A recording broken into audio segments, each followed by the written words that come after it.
En France métropolitaine, 1,5 million de personnes vivent dans des zones côtières, exposées aux submersions marines. Cet événement naturel plus ou moins imprévisible peut causer des dommages humains, matériels et environnementaux. Dans Aléa, une série documentaire signée Massif, découvrez comment la ville normande de Bernières-sur-Mer et ses habitants s'organisent face à la montée des eaux inévitable.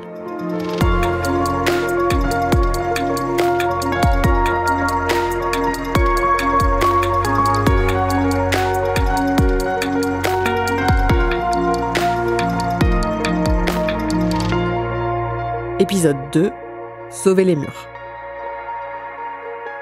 Dans cet épisode, Nathalie découvre l'ampleur des travaux qu'elle va devoir entreprendre pour protéger sa maison et sa famille. Ces adaptations sont loin d'être de simples rénovations. Elles sont devenues indispensables pour faire face au risque de submersion marine. En partageant ses réflexions, Nathalie questionne l'efficacité de ces mesures et la durabilité d'une vie en bord de mer face au changement climatique.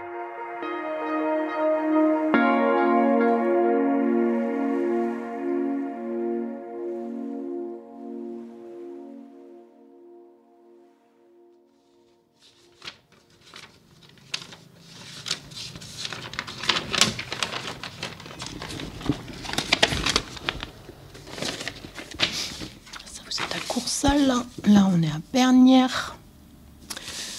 Et en fait, à Bernières, ici, vous avez l'esplanade qui est juste en face de chez nous. Et nous, on est là au coin. Le petit point noir, là, c'est notre maison. Le bleu autour, c'est tout ce qui concerne notre jardin. Et le rouge, c'est la zone rouge dans les hypothèses de submersion.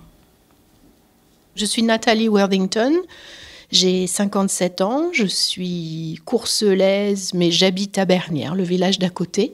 Et j'ai eu connaissance du PPRL, qui est le plan de protection des risques du littoral, dans le cadre de l'enquête publique qui avait été ouverte sur le secteur, non pas de Bernières, mais de Courseulles. Et donc sur ce plan, on voit bien qu'il y a des zones rouges, qu'il y a des zones oranges, qu'il y a différentes couleurs. Et la zone rouge, par exemple, c'est une zone où on ne peut plus construire, où on ne peut plus construire un étage. Voilà, il y a un certain nombre de choses qui ne sont plus possibles. Et là, quand on regarde, en tout cas sur le plan de Bernières, on voit qu'il y a tout un front littoral qui est super rouge, là, partout. Donc c'est comme ça que j'ai découvert les risques qu'il y avait sur ma maison. Et que j'ai vu que mon jardin, la moitié de mon jardin était en zone rouge. Je me suis demandé pourquoi ce rouge simplement sur une partie du jardin. Et je pense que c'est parce que la maison, elle est construite un peu en surélévation. Il faut monter des marches pour arriver. Et donc voilà, on est dans la maison au-dessus du niveau du jardin. Donc le niveau du jardin, pour moitié, est submersible, si on en croit cette carte.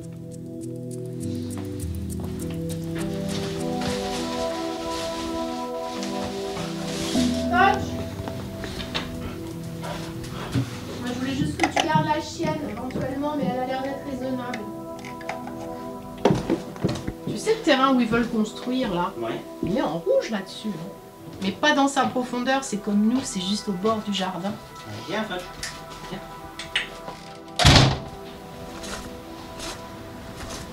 Ici, c'est mon potager.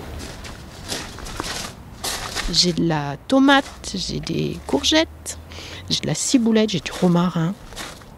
Et j'ai du thym. Voilà, donc c'est mon petit jardin potager. Et c'est certainement la partie du jardin que je préfère. Et alors, ici, on arrive dans la partie sud du jardin, qui n'est pas celle qu'on fréquente, en fait. Et donc, la ligne d'inondation possible, elle est sur cette partie nord du jardin. J'ai mis des dahlias ici. Et autrement, ici, on a des choses qu'on a plantées il y a une dizaine d'années et c'est devenu un petit peu la jungle. Et tant mieux, finalement, ça nous protège. Peut-être que si un jour la mer déborde, ça fera rétention. Puis il y a toute une haie qui cerne la maison, qui cerne le terrain, qui nous protège de la rue, de la visibilité, mais qui nous protège du vent aussi. Donc La zone rouge sur les plans, la zone d'inondation potentielle, elle est sur l'angle de la maison au nord-est. Donc s'il fallait qu'on soit inondé comme sur le plan du PPRL, eh bien tout le nord du jardin serait inondé jusqu'à cette limite-là qui est l'angle nord-est de la maison.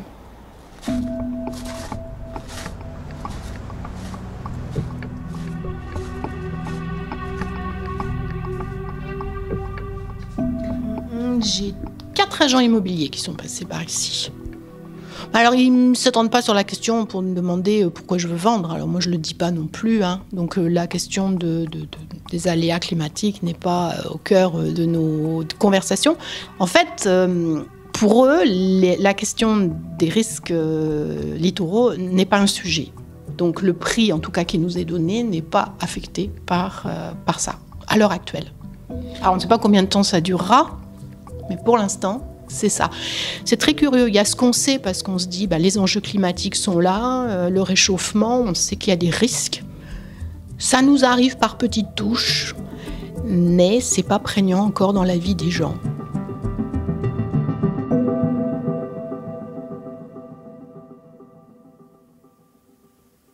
Effectivement, il y a un plan de prévention des risques littoraux liés à la submersion marine et liés à l'érosion. Benoît Le Breton, je suis agent immobilier pour l'agence du Cap. On travaille essentiellement donc, sur le bord de mer, Côte de Nacre et le Bessin, dans le Calvados. C'est bien lui, c'est bien ça.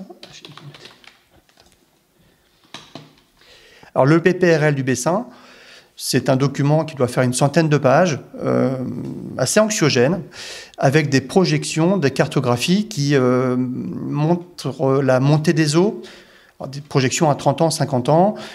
Et donc, sur ce PPRL, on a plusieurs couleurs. Et chaque couleur, il y a des contraintes différentes, notamment des contraintes de travaux quand on est en zone rouge, des travaux importants, et donc des interdictions liées à certaines contraintes de construction. Donc, on ne peut pas construire, ce sont des terrains constructibles. Alors, quand on a une maison située face à la mer à la vente, et qu'on la présente aux clients, ça fait partie des 2-3 premiers sujets qu'on va aborder. Et donc, on leur dit, voilà, on a une maison face à la mer, elle est située dans une zone de plan de prévention des risques littoraux. Les questions qu'on nous pose quand on indique qu'une maison est liée à la submersion marine, c'est y a-t-il déjà eu des inondations dans la maison? Le sous-sol a-t-il déjà été inondé, oui, non? Voilà, est-ce qu'il y a des travaux qui ont été faits pour pallier à la future montée des eaux? Il y a certaines personnes, effectivement, quand on leur dit que la maison est située dans une zone d'un plan de prévention des risques littoraux liés à la submersion marine ou à l'érosion, qui ne souhaitent pas visiter le bien. Mais en fait, ils sont assez peu nombreux, parce que le front de mer fait franchir le pas à bon nombre d'acquéreurs.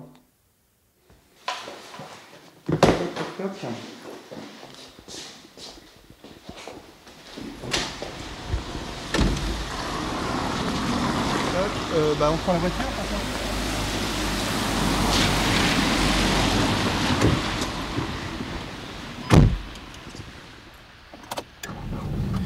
Je vais vous montrer 2 biens qu'on a vendus cet été, et puis également 1 ou 2 autres biens qui sont à la vente en ce moment. Donc là, on rentre dans la commune de Bernières. Bam, plan de prévention des risques. Il commence ici. On est front de mer, mais pas en zone rouge parce qu'on est en hauteur. Vous voyez la différence de niveau qu'il y a entre la promenade des Français face à la mer et 200 mètres derrière. Hop, allez.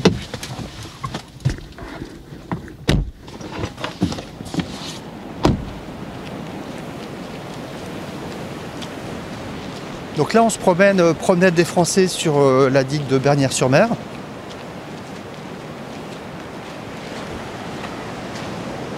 Voilà, on est en face la maison que nous avons vendue cet été, donc de 110 mètres carrés, avec un sous-sol aménagé, un jardin abrité des vents dominants, donc un jardin sud, et puis une maison qui est vraiment, on ne peut plus face à la mer, à Bernières-sur-Mer.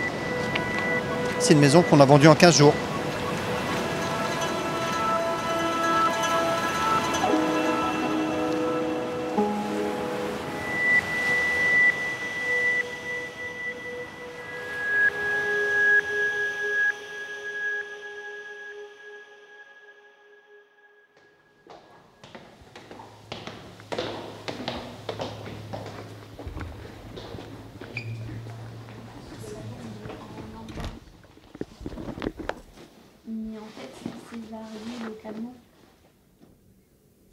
Donc, je m'appelle Pauline Le Tortu. Je suis maître de conférences en géographie à l'Université de Bretagne occidentale et je travaille sur les aléas côtiers d'érosion et de submersion. L'objectif, c'est de sensibiliser les habitants. Donc, on travaille beaucoup sur des modèles de réalité mixte. Alors, on est équipé d'un casque qui permet de faire de la réalité mixte, c'est-à-dire à la fois de la réalité augmentée et de la réalité virtuelle et pouvoir passer de l'un à l'autre. Alors, je m'appelle Maxime Kernec et je suis ingénieur. Et donc, je travaille avec Pauline Le Tortu spécifiquement pour ce projet-là, qui est le projet d'utiliser de la réalité virtuelle ou de la réalité augmentée pour les risques côtiers. Alors là, je vais l'allumer. Hop, c'est bon. Alors en fait, quand on utilise le casque, on peut avoir plusieurs scénarios, pessimistes, médians et optimistes sur le changement climatique. Ça permet de voir, en fonction du scénario, qu'est-ce que ça veut dire sur le terrain en termes d'inondation par la mer. C'est parti. Donc je choisis un scénario moyennement optimiste, on va dire. Et donc, je vois la plage, les maisons. Donc, c'est une commune au bord de mer. Et je vois des campings, une rue où il y a plein de maisons. Et je vois le niveau de la mer également. Et puis, j'ai un petit menu qui me propose de, par exemple, me projeter en 2100 sur cette commune. Et donc, le niveau d'eau augmente progressivement jusqu'en 2100. Et donc, je vois un niveau marin qui apparaît jusqu'au niveau de la porte de la maison en face de moi. C'est comme si je pouvais nager dans l'eau, là. Et je pense qu'il me faudrait un kayak pour traverser la rue ou pour aller à l'école, je sais pas, mais il faudrait investir sur des bateaux plutôt que des voitures. Donc c'est assez inquiétant. Là, quand on mesure soi-même et qu'on voit les évolutions, ça change tout. Quand on vit l'événement avec la réalité mixte, ça permet donc au cerveau d'intégrer ces informations comme étant potentiellement crédibles et donc ça peut permettre de sensibiliser, voire d'acculturer au risque côtier. En fait, je pense qu'il faut effectivement intégrer le fait que le bord de mer qu'on connaît aujourd'hui ne sera pas celui dans 100 ans.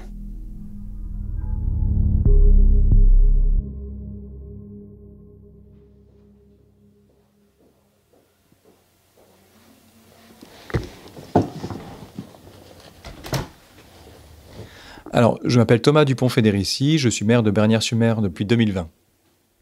Bernières-sur-Mer, à l'année, c'est 2400 habitants. Si on prend en compte les résidences secondaires, on arrive à 3700. Et si on prend les touristes, sur une bonne année, on arrive à 6500, 7000 personnes qui vont résider sur la commune à la semaine.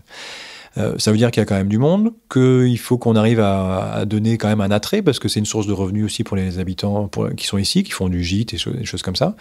Et donc, pour moi, c'est pas ma responsabilité de décourager les gens d'acheter en bord de mer s'il n'y a pas de solution de la part de l'État, parce que c'est vrai que s'il n'y a plus d'acheteurs, on se retrouve avec des vendeurs qui se retrouvent avec des biens invendables, et derrière, eux peuvent être en difficulté économique, parce que certains, c'est un héritage, d'autres, c'est l'investissement d'une vie. Donc, il faudra effectivement, dans une dizaine d'années, je pense que il y ait des ventes qui ne se fassent plus à certains endroits, mais il faut qu'on arrive à anticiper, c'est comment on indemnise une personne qui se retrouve avec un bien invendable et qui potentiellement ne pourra rien transmettre à ses héritiers ou pourra se mettre en danger. Donc là, moi, je ne peux pas me permettre de décourager qui que ce soit, parce que sinon, je mettrai en difficulté d'autres habitants de la commune. Alors, les travaux qui sont menés par les propriétaires privés sont certainement parfois nécessaires, mais c'est vrai que parfois on est dans du bricolage, sachant que on est sur un phénomène majeur, d'ampleur, et que cette montée des eaux va exister. Donc c'est à eux effectivement de faire le maximum de leur côté, mais c'est à nous, pouvoir public, d'arriver à entretenir un maximum les ouvrages, à trouver des solutions.